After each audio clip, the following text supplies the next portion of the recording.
Good morning, আমি ঝুমা। তোমরা দেখছো creation of Jhuma. Creation of Jhuma চ্যানেলে তোমাদের সবাইকে স্বাগত জানিয়ে আজকে ছোট্ট একটা ভিডিও তোমাদের সাথে শেয়ার করতে চলেছি। আশা করছি যে যেখান থেকে আমার ভিডিওটা দেখছো তোমরা সবাই খুব ভালো আছো। আমিও কিন্তু খুবই ভালো আছি এবং আনন্দে আছি। আজ হচ্ছে রথযাত্রার দিন। সবাইকে জানাচ্ছি রথযাত্রার আন্তরিক প্রীতি, শুভেচ্ছা, ভালোবাসা। তো কার কেমন কীভাবে কাটলো অবশ্যই কমেন্টে জানাবে। আমার তো আরও বছরে যে 364টা দিন থাকে সেরকম যেমন কাটে সেরকমই কাটবে। তো আগে থেকেই জানিয়ে দিলাম, তোমরা বলবে সকালটাই শুরু হলো আর তুমি আগে থেকেই বলে দিলে। হ্যাঁ, আমি জানি নতুনত্ব কিছু নেই জীবনে। সারা জায়গায় খুঁজে খুঁজে হায়রান, কিন্তু নিজের বাড়িটাই খুঁজতে পারিনি। কি বলো তো, না দুর্ভোগ ঘাসটা না বাড়িতে হয়েছে সেটা জানতামই না।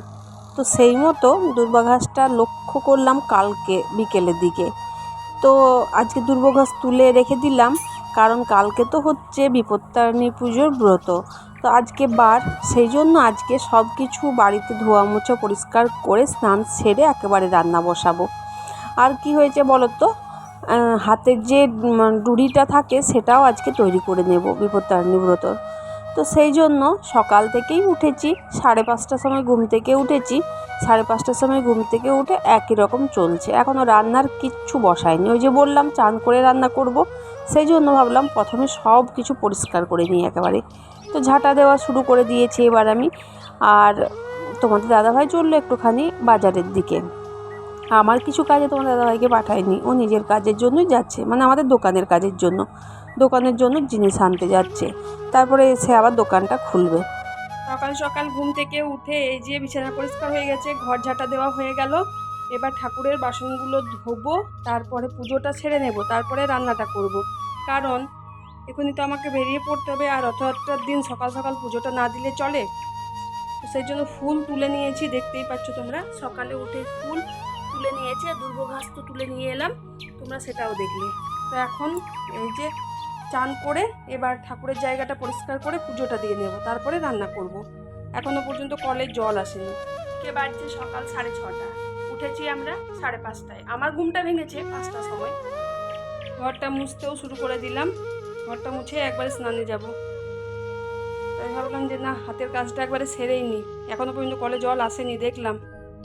তো এই যে অর্ধেক মোছা হচ্ছে, চলো বাকিটা মুছে স্নান সেরে তারপরে আসছি।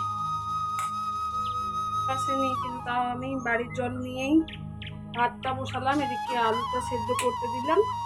আর আমার স্নান কমপ্লিট হয়ে গেল।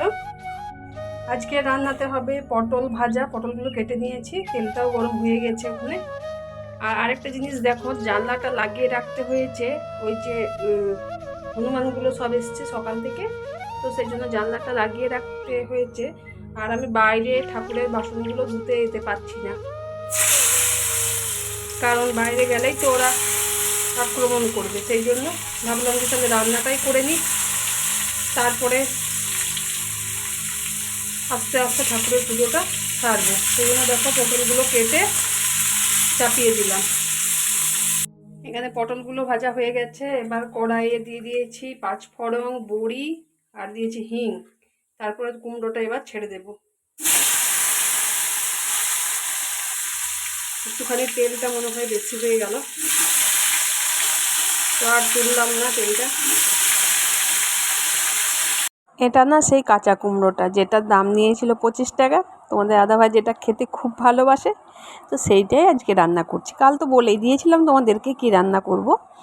তো এখানে ছোলা ভিজিয়ে রেখেছিলাম, সেগুলোও কিন্তু কুমড়োর মধ্যে দিয়ে দিলাম। খেতে খুব ভালো লাগে, দুর্দান্ত খেতে লাগে।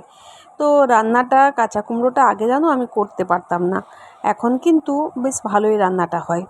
আর উনুনে রান্নাটা করলে কাঁচা কুমড়োটা তো একটুখানি স্বাদটা কেমন লাগে, কিন্তু গ্যাসে যদি রান্না করা হয় না, আঁচটা তো কম থাকে, কমিয়ে দিই, জল তো দিই না, সেজন্য রান্নাটা ভালো হয়।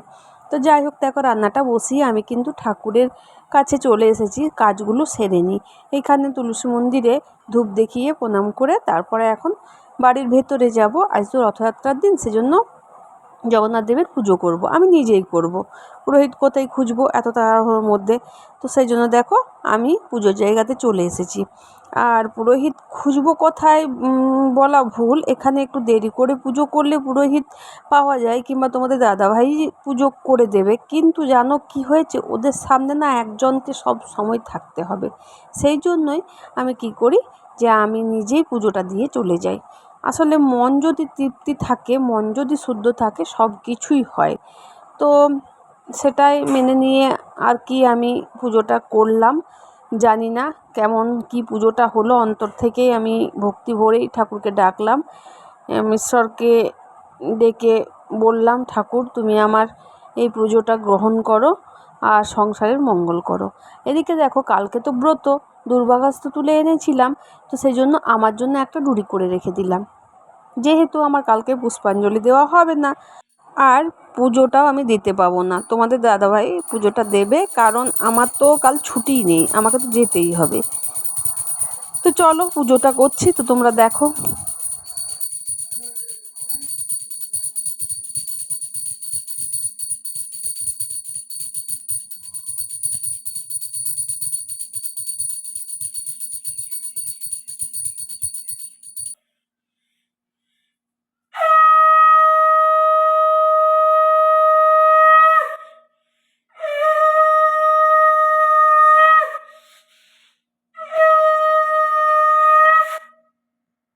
পুজো কমপ্লিট করে একেবারে রান্নাঘরে চলে এলাম। এইখানে হয়েছে পোস্ত। তো পোস্তর ভাগটা এতই বেশি হয়ে গেছে, শুধু পোস্ত পোস্তই মনে হচ্ছে, আলুটা দেখতেই পাওয়া যাচ্ছে না, তাই না?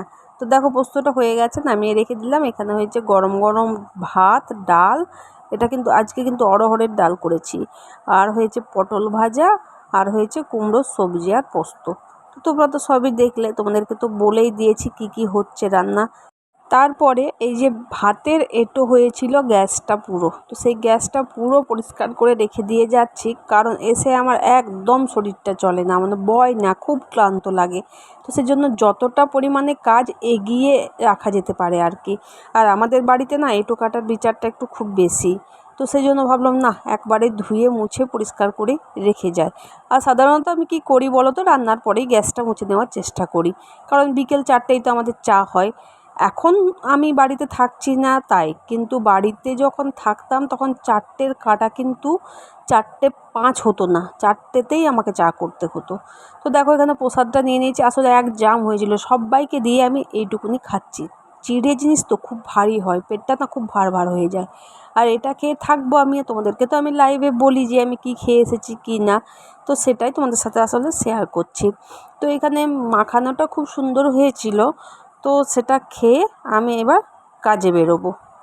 সন্ধ্যের দিকে কাজে থেকে যখন ফিরলাম, তখন দেখছি যে জগন্নাথ দেবের মূর্তি দিয়ে রথ আছে।